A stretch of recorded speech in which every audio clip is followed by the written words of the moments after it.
불량하고 악한 자는 구부러진 말을 하고 다니며 눈짓을 하며 발로 뜻을 보이며 손가락질을 하며 그의 마음에 패역을 품으며 항상 악을 꾀하여 다툼을 일으키는 자라.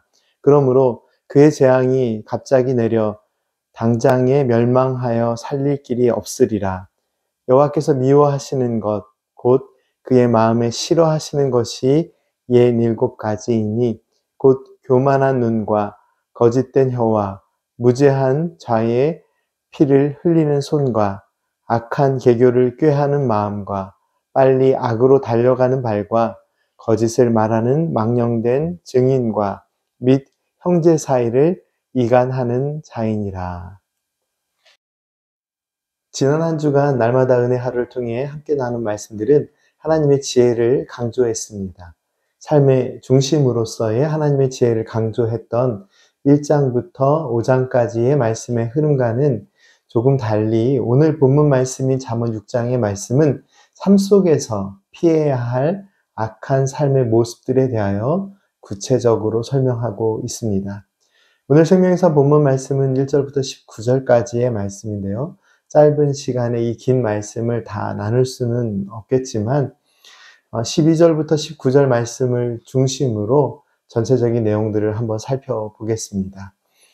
1절부터 5절까지는 보증이나 담보로 인한 문제를 다루고 있는데 개인적인 저의 생각이지만 말씀이 한눈에 이해되는 쉬운 말씀은 아니라고 생각이 됩니다.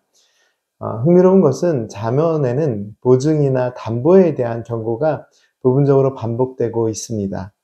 삶에 지혜가 부족한 사람이 함부로 보증을 서는 행위나 또한 보증을 서고 책임을 지지 않는 것은 정말 지혜롭지 못한 일이며 보증이나 담보를 통해서 다른 사람에게 피해를 줄 수 있는 잘못된 행위임을 설명하고 있는 말씀인데요. 그 중심에는 어려운 이웃에 대하여 도와주고 돌보아주는 것이 돈을 꾸는 사람들을 보증만 서고 책임지지 않는 것보다 더 중요하다라는 깊은 의미도 담겨져 있습니다. 6절부터의 내용은 게으르지 말아야 함을 가르쳐 주십니다. 11절까지 이어지는 이 말씀에서 참 재미있는 표현이 나오는데요. 게으른 사람에게 교훈을 주면서 개미에게로 가서 개미가 열심히 또 부지런히 사는 모습을 보면서 지혜를 얻으라고 합니다.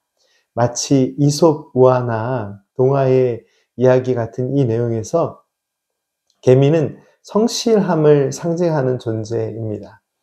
7절과 8절에 개미의 성실함을 통해 배울 점이 구체적으로 아주 설명이 되어 있는데요. 개미는 누가 지켜보거나 감독을 하지 않아도 그냥 성실하게 일을 하고 더운 여름 내내 땀 흘려 일하고 추수 때에는 먹을 양식들을 모아 보관하는 지혜를 가지고 있음이 이 말씀에도 잘 설명이 되어 있습니다. 잠언서 말씀은 성실하게 일하며 사는 것이 삶의 지혜의 기초이고 또한 오늘만을 위한 삶이 아니라 내일을 준비하는 자세가 필요함을 보여줍니다. 다시 생각해보면 땀 흘리고 정직한 열매를 구하고 오늘의 쾌락만을 위한 삶을 살아가는 것이 아니라 성실함으로 내일을 준비할 수 있는 그런 지혜를 강조하고 있는 말씀입니다. 그리고 함께 읽은 말씀 12절 말씀부터는 불의한 사람들과 어울려서 함께 살아가면서 악한 일, 거짓된 일을 꾸미는 것이 하나님께서 기뻐하시는 일이 아님을 분명하게 가르쳐 주십니다.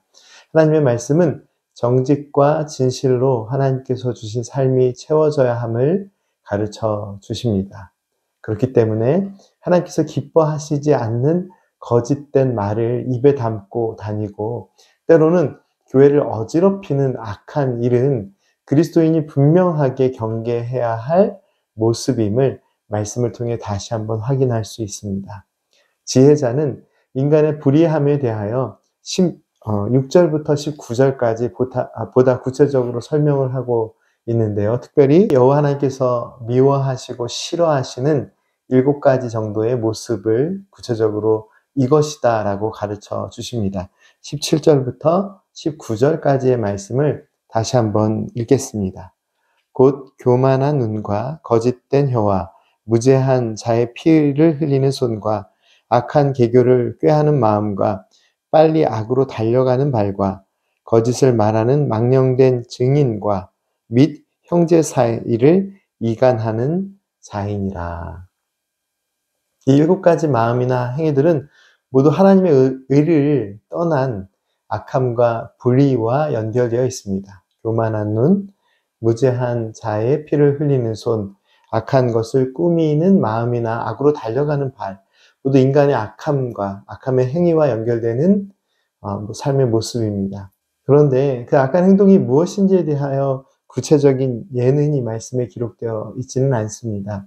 하나님의 선하신 뜻과 주님께서 주신 이 착하고 깨끗한 마음이나 방식을 벗어난 악한 행동들, 또 악한 마음과 악한 방법들, 형식들, 그 결과가 무엇이든지 하나님께서 기뻐하시지 않으심을 오늘 말씀은 분명하게 선포하고 있습니다.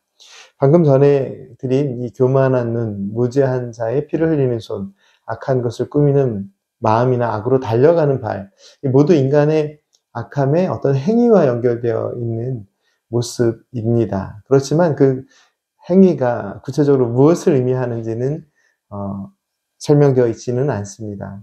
그런데 한 가지 흥미로운 부분은 17절 말씀에 기록된 거짓된 혀에 대해서는 19절 말씀에서 조금 더 구체적으로 설명을 주고 있습니다. 거짓된 말로 증언하는 사람, 그리고 그러한 거짓된 말로 분열과 불화를 일으키는 사람의 행위가 분명한 죄악임이 설명되어 있습니다.